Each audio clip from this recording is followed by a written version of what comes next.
மண்பானை குக்கரு, மண்பானை இட்லி பாத்திரம், இதுதான் அந்த ஃப்ரிட்ஜ். மண்பானத்தை பொறுத்த அளவுக்கு சமைக்கிற பொருள் மட்டும்தான் அப்படின்னு நம்ம நினைச்சிட்டு இருக்கோம்.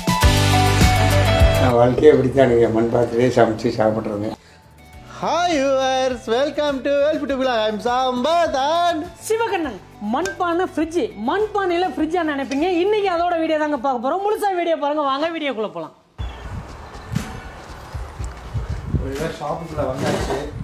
உள்ள நுழைஞ்சோன்னா எல்லாமே செவன்னு தெரியுது. எல்லாம் மண் பாத்திரம் தான். ஐயா வணக்கம். வணக்கம் ஐயா, நல்லா இருக்கிறீங்களா? நல்லா இருக்கீங்களா? நல்லா இருக்கேன். பார்த்து ஆமாங்க. மண்பானை ஃப்ரிட்ஜ் இருக்குன்னு என்கிட்ட சொன்னீங்கல்ல. ஆமாங்க. நம்ம மக்களுக்கு வந்து இந்த மண்பானையில் ஃப்ரிட்ஜ் இருக்கா அப்படின்றத ஒரு ஆச்சரியமாக எல்லாரும் கேட்டுக்கிட்டே இருந்தாங்க. சரி, ஒரு வீடியோவை எடுத்து போடலாம் அப்படின்ட்டு தான். எனக்கு அந்த ஃப்ரிட்ஜை பற்றி ஃபுல் டீட்டெயில் சொல்கிறீங்களா? போய் பார்த்துடலாங்களா? வாங்க. நாம் இப்போ எங்கே இருக்கோம் அப்படின்னு பார்த்தீங்கன்னா, கோயம்புத்தூர் கருமத்தம்பட்டியில் தாங்க இருக்கோம். மண்பானைக்கு நீங்கள் பெரிய குடோனே வச்சுருக்காங்க. ஒவ்வொரு பொருளாக நம்ம எடுத்து பார்க்க போகிறோம். முழுசாக பாருங்கள். இதுதான் வந்தோடனே என் கண்ணை இழுத்தது. என்னென்னு பார்த்தீங்கன்னா, இதெல்லாம் ஒரு காலத்தில் நாங்கள் கிட்டத்தட்ட 10 பைசா 20 பைசா கூட இதில் போட்டு சேர்த்து வைப்போம். இந்த தீபாவளி பொங்கல் அந்த மாதிரி டைமில் செலவுக்காக உடைப்போம். உடைக்கும் போது காசு அப்படியே வரும் பார்த்தீங்களா, அதை பார்க்குறதே வேற ஒரு ஃபீலிங். அது இங்கே பார்க்கும்போது எனக்கு பழைய ஞாபகம் திரும்ப வந்தது.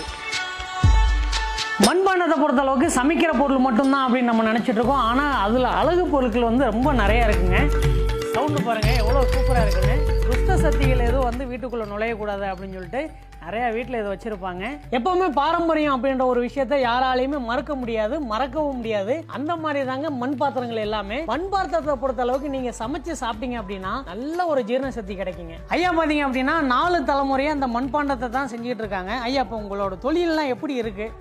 தொழில் இப்போ 5 வருஷம் நல்லாவே இருக்குங்க. நல்லா இருக்கு. வந்து மண் பாத்திரத்துக்கு மாறிட்டாங்க. இப்போ பார்த்தீங்கன்னா பெரிய பெரிய பணக்காரெல்லாம் வந்து மண்பானையில் தான் சமைக்கிறாங்க. சூப்பர்.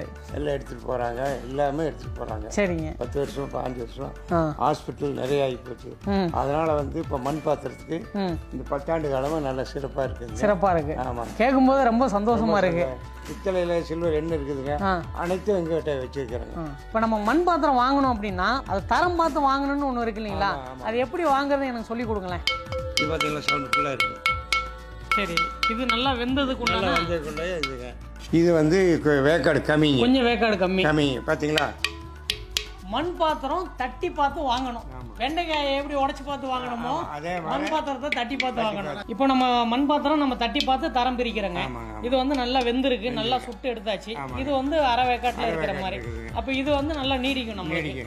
இது இல்லாம வேற எதுவும் தரம் பார்க்கறது வேற எதுவும் தரமாக அவ்வளோதான். சமைக்கிற செய்யற போது மட்டுங்க உள்ள நாரை போட்டு நல்லா தேய்ச்சி கழுவணுங்க. இன்னைக்கு எல்லாம் அடுப்பில் வைக்கிறது இல்லைங்க, எல்லாம் கேஸ் தான் வைக்கிறாங்க. அதனால வந்து சட்டி தாங்கணுங்க. விறகடுப்பு செய்யறது செய்யலாங்க. சரி, கேஸில் வந்து ஒரே சைடை பார்த்தீங்களா?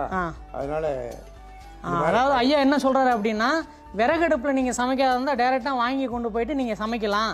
இப்போ நிறைய வீட்டில் வந்து கேஸ் அடுப்பு தான் இருக்குது. அதனால என்ன பண்ணோம்னா, சாப்பாடு வேக வச்ச தண்ணியை இதில் ஊற்றி ஒரு மணி நேரம் கொதிக்க வச்சு 1 மணி நேரம் கொதிக்க வச்சு அந்த தண்ணியை தூக்கி எண்ணெயை தொடச்சி வச்சுங்க. எண்ணெயை தொடச்சி அதுக்கப்புறம் தண்ணி ஊற்றணும். தண்ணியை ஊற்றி 1 மணி நேரம் கொதிக்க வச்சு அதை கீழே ஊற்றிட்டு 1 நாள் காய வச்சுட்டு அதுக்கப்புறம் எப்பவும் போல சமைங்கன்றாங்க.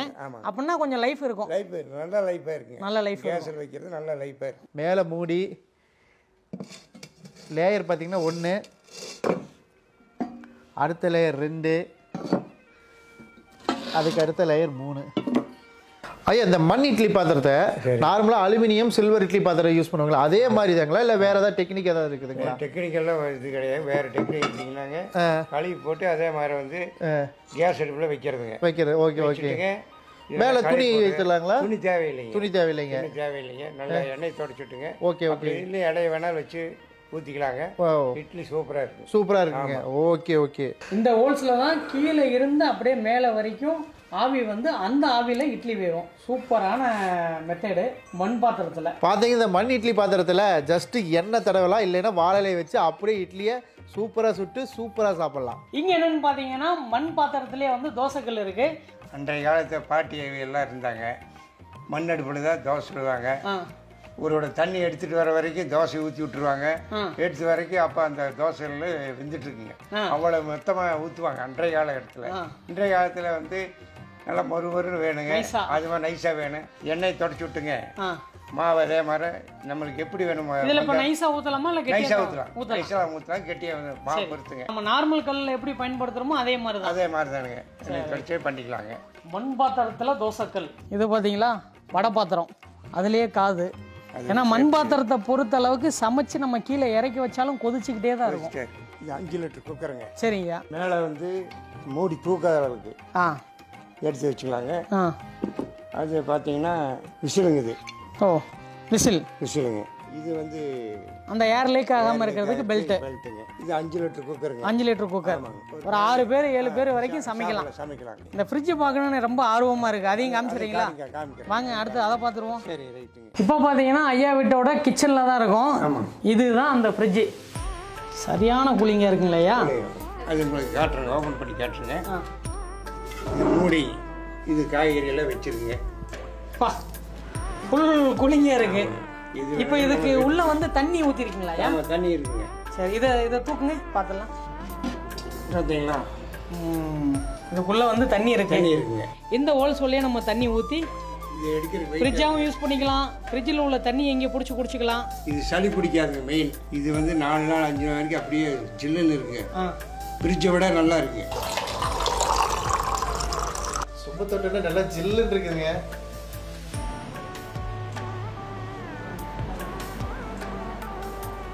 அப்படியே வாய் பூல அப்படியே ஜில்லுன்னு கூலிங்காக போகுதுங்க. வெய்ய காலத்துக்கு சிறப்பாக இருக்கு. பல்லே கூசுது, அவ்வளோ சில்லுன்னு இருக்கு.